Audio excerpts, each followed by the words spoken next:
குருவழி பரம்பரை அதை பார்த்தோம்னா அந்த ஈகோ சிஸ்டம், அரசியலா இருந்த அரசியல் கொள்கை, ஆன்மீகமா இருந்தா ஆன்மீக அனுபூதி, பொருளாதார நிறுவனமா இருந்தா அந்த நிறுவனத்தோட கடும் உழைப்பு அல்லது பிரின்சிபிள்ஸ், இந்த ஈகோ சிஸ்டம் அதுல ஊறி அந்த ஈகோ சிஸ்டத்திலே ஆழமாக உழைத்து பாடம் கற்றுக்கொண்டு மற்றவர்களை எல்லோரையும் ஒன்றாக இணைத்து அதிலிருந்து ஒரு நேச்சுரல் லீடர் எவால்வ் ஆனா, ஆர்கானிக் லீடர் எவால்வ் ஆனா, அவர்தான் குருவழி பரம்பரையில யூசுவலா இயற்கையா வாரிசா வருவார்.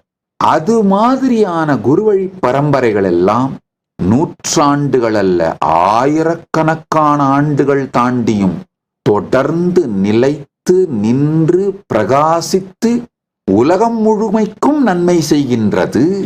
இதுதான் வரலாறு காட்டுகின்ற சத்தியம்.